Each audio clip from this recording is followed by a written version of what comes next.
Alright students, welcome back to the class. This is your first ever tutorial on how to edit your first photos in Adobe Lightroom Classic. This is the beginner's tutorial, so please follow along as I explain you step by step everything about Adobe Lightroom Classic. Today we are going to use Adobe Lightroom Classic. So make sure in your computer you have downloaded Adobe Lightroom Classic. If you haven't downloaded Adobe Lightroom Classic into your computer, go ahead and watch the previous tutorial. It should be on Canvas as well as the link in the description. Go ahead, watch it and download Adobe Lightroom Classic first and then come back to watch and continue this video. If you already have Adobe Lightroom Classic, then you're good to go, and let's go ahead and start. First thing first, what you're gonna do is go to Canvas. Into Canvas, click on Module. In Module, you are going to look for first photo editing. This is the assignment if you are my student, and that's what you have to submit. If you're not my student, if you're just watching for fun to learn, you don't have to worry about this one. I'm going to give you 2 sample photos to edit. If you are in my class, of course, you are going to get this sample photo on Canvas. If you're not in my class, you will get this sample photo in the description of this video. So click on this. First photo is for coaching. Click on download. And now here, by default, it will be selected to download. I want you guys to click on desktop and select the folder intro to photography. If you don't have it, then create one. Click a new folder and create one. Double click and open, save here, so that we are organized from the beginning and we are not losing our photos. Go back to this one, girl portrait, same thing, download, girl portrait, make sure desktop intro to photo is selected, save, we're good to go. Now you can close the browser. Here, go and look for Adobe Lightroom Classic. You will find this into your application. Go to application, LRC. If you don't see option is application here, go to Finder, application. Here you will see all those things, LRC, double click and open the first one. It will look like this. The first thing we have to do is create a catalog. Think about catalog is like a project file for Adobe Lightroom Classic. It's where you save your current work. It is important and I will explain you as we go along. So to create a catalog, you're gonna go to File on the very top, New Catalog, give it a name. Let's name it First Editing. You can name it whatever you like, but something you can remember. Make sure you go back again to desktop, intro to photo, and select this folder. Click on create. Your Lightroom will restart. Give it a minute because it's creating a new folder, so don't rush. There you go. Now my Lightroom Classic has restarted. At the very top, I should see the name First Editing. This is important because, as I said, let's say my computer gets off due to power outage or my Lightroom Classic crash. Let's say I close it. Anything happen. If I go to my intro to photo folder again, I have this folder I just created, First Editing. Double click and you see this CAD file. This is where all the work is going to be saved. Okay, you can always double click on this to restart your project from where you left. So you can always come back whenever you have time to edit your photos again. All right, right now I have nothing in this folder or in this application. So we need to bring some photos. In Lightroom Classic, you will see a lot of tabs on the top. Library, Develop, Map, Book, Slideshow, Print, Web. For this class, or most of the time, if you are editing photos in Lightroom Classic, you will be using mostly 2 tabs, Library and Develop. Library is where you import and export photos. That means when you bring photos into the software to edit, or after editing, you send out from your software as a final product. For those 2 actions, you will be using Library. Develop is where you are going to edit your photos. All the magic happens in this tab. So first we need to bring photos into this Lightroom Classic. At the bottom, you will see this option is import. Click on that and you will have this whole new, so many things going on. If you understand computer better, then you are gonna click on Macintosh, then you're gonna click on user, then you're gonna find your name, then you're gonna go click on desktop, intro to photo, First Editing, intro to photo. There you have these 2 photos which we just downloaded. You can do both and click on import, or I'm gonna cancel this thing. I'm going to Finder. Remember my folder intro to photo? I can see these 2 photos, right? So I have to select them both. Click on empty area anywhere you like and drag your mouse. Click and hold and drag to select both of them. And now I can just drag these photos here. When I see this, both of them are checked, click import at the bottom. Here we have both the photos. Now think about it. You have to be in a library tab to do that. If you were in a develop tab, it will not let you import. So make sure you are in library. Now we got 2 photos. Let's select one of them. Let's select the girl. Double click and open and go to develop. In develop, at the bottom you will see all the photos you have, first, second, whichever you want to edit. Here you have some preset. Don't worry about them right now. At the top in the navigator part, you will see your photo basically, exactly. If you zoom in by clicking in any of these number 100%, you can see where you are and you can move around. You can also bring your mouse and move around like that to just see how your photo looks like while you're editing. You can click on these 2 arrows up and down and you can change how much you want to zoom in. You can zoom in all the way to 1600% to see every single pixel here. Look at that. However, I'm gonna stay on the fit. Click on fit, go back here. Now in the right side, you have all the magical tools. First, you are in the editing, basic editing or edit category. Next to it is the crop tool. If you click on that, it will allow you to crop your photos to make it however you like it. Once you are happy with your cropping, you can click on enter button, or I'm gonna go back because I don't want to crop this photo at this moment. I want to keep it as it is. I'm back here. The next is many other tools which I will explain you guys later on, but for now let's get back to the editing. The first basic edit. Click on this one and we are here. We haven't done anything so far, so you don't see any changes. The first category of editing we have is white balance. We recently learned about white balance. White balance means trying our best to make sure that white color in our photo looks white, so the rest of the color will look true to their own color. However, if I want to be more creative with this 2 slider, temperature and tint, in the category of white balance, I can do that. So let's say if I increase towards yellow, my photo will look more warm tone. I can decrease it to make it look more cool tone, okay, or colder tone. Double click on any of this slider and it will bring back to the 0 value. So let's say I want to make my photo a little bit warmer and more sunset time, because you can see in the background there was some sort of sunset happening. So I'm gonna add some of those things. And with the help of tint, I don't want green, I want more like magenta color. So I'm gonna add some more of that too. Okay, this looks pretty good. Plus 20 and plus 21. The next one is exposure. Think about exposure is a simple brightness. You increase, the entire photo gets bright. You decrease, the entire photo gets darker, less bright. So let's increase it. Much better, huh? However, I'm losing some detail here. What do I mean by I'm losing detail is, if I double click, you see I have some detail in the sky. But as I'm increasing exposure, those brighter pixels getting even brighter and I'm losing some detail. The next one is contrast. Think about contrast that controls the difference between the bright areas and the dark areas. So if you increase contrast, your brighter pixel will get little brighter and your darker pixel get deeper shadow darker. So you're creating that contrast between 2 extreme pixels. However, if you decrease it, what you're gonna get it, your photo is gonna get more flatter, less depth in your photo. So I increase my contrast. You see how this contrast is working, especially this. Watch right here because we have a bright and the dark pixel very close to each other. Okay, I increase, see this. I decrease, I increase, I decrease. You understand that? So I'm gonna double click, bring back to 0. When I'm editing my photo, I add contrast at the very end because I want to create that dramatic effect at the end. I call my contrast as a cherry on top of the ice cake, if that's a thing. I don't know.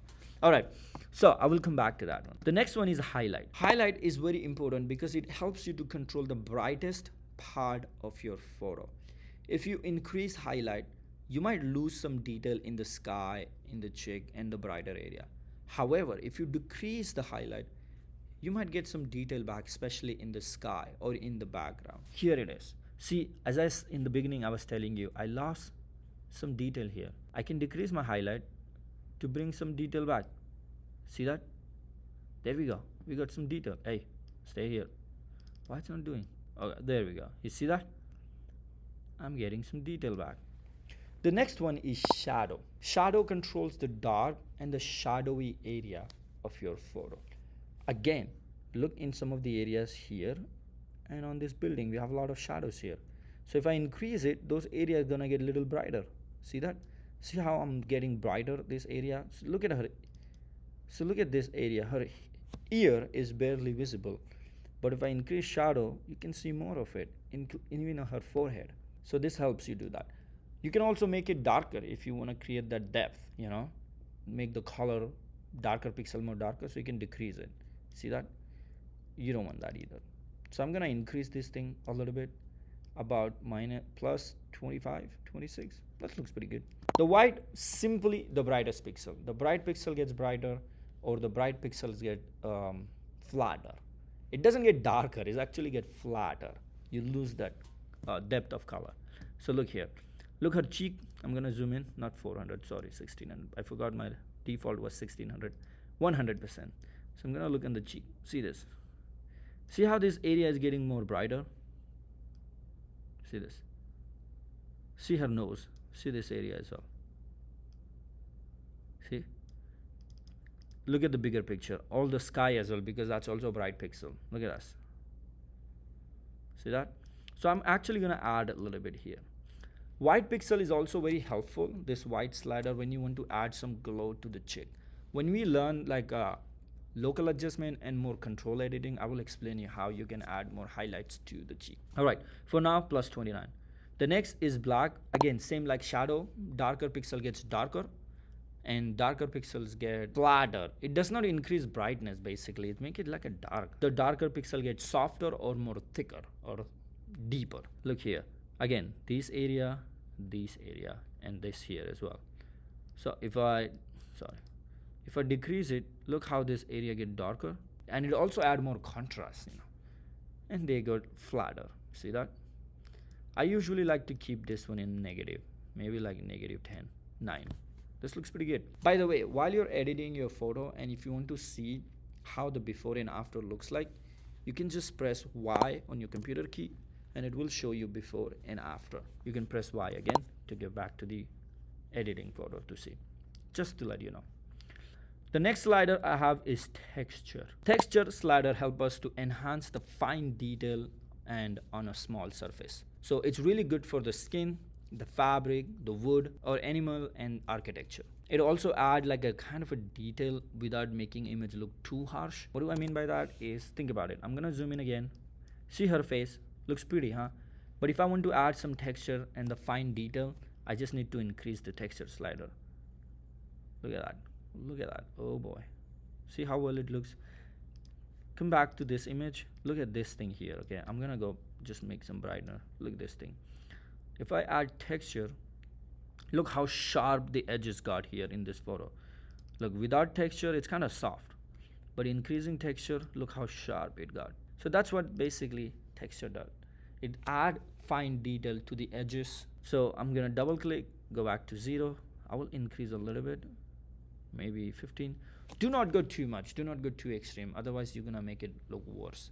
However, the other side of texture is, if you go towards minus, your skin is gonna look softer. Anything you are applying on, it's gonna look softer and more like a dimmer kind of a thing, flatter. So look this.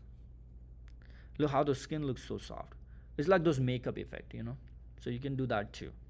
I'm gonna double click, get back to 0, and increase a little bit. The next is clarity. Clarity increases the mid-tone contrast and make the edges stand out more. If you increase clarity, you will see more definition and more punch in your photo. If you decrease it, it's gonna look more softer.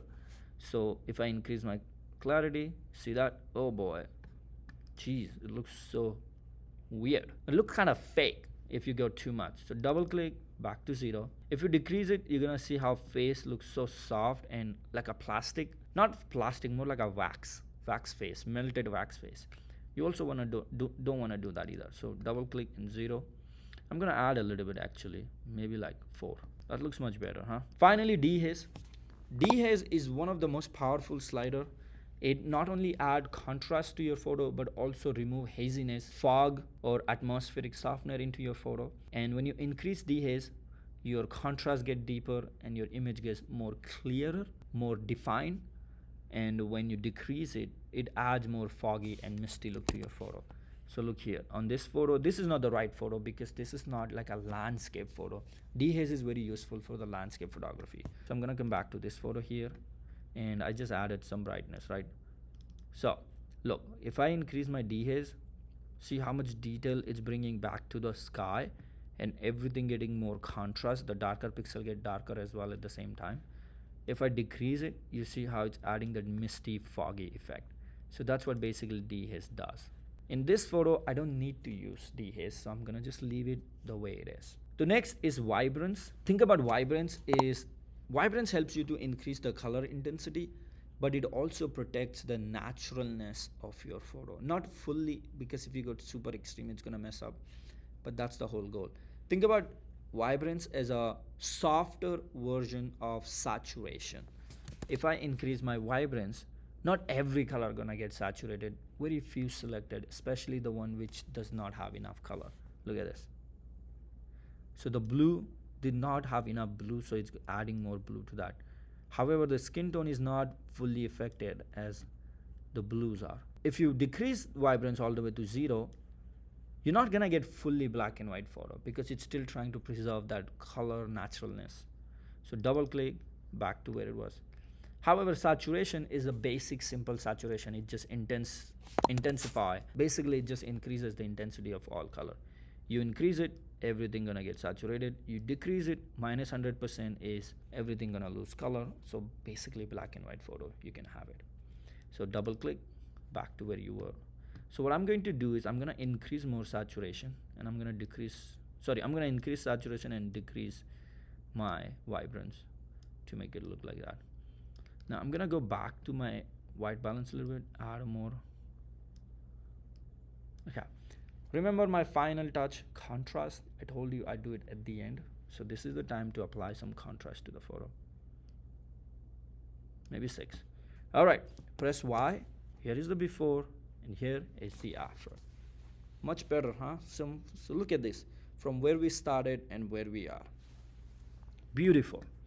Now your task is not only to edit the photo, which we just did, but also grab this Ford Kochi photo, edit it, and submit it. I want to see both photos edited. So here is my photo looks like after editing. Let's see if you can match or do similar kind of editing.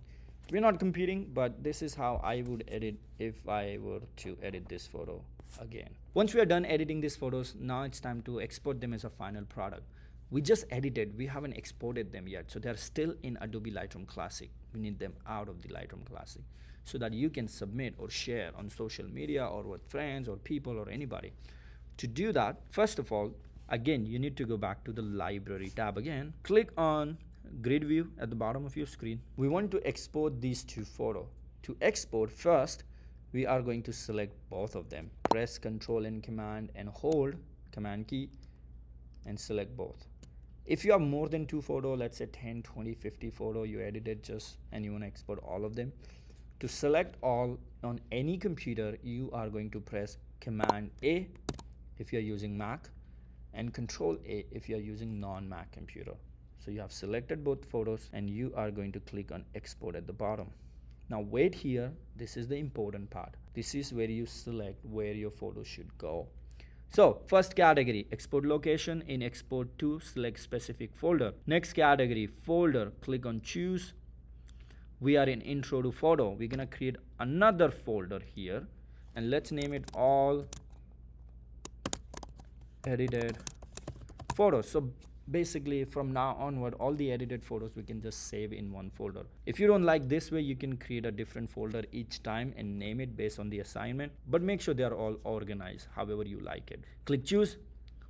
Now we're good here. Put in subfolder, make sure that one is unchecked, otherwise it will create a folder each time you kind of export photo. And add this to catalog, no. These two things are unchecked. Come back to file, renaming. Rename to, you're gonna click on that and click custom name and sequence. Make sure this is checked. Custom text, I am going to give it first editing. You can give it anything you like. Next category is file setting, important one again.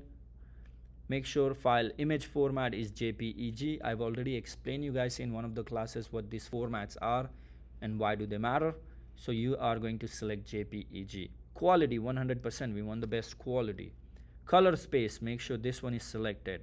HDR sRGB Rec 709. HDR output, yes. Output sharpening, you're gonna click on sharpen for screen, and then finally you are going to hit export. Once you do that,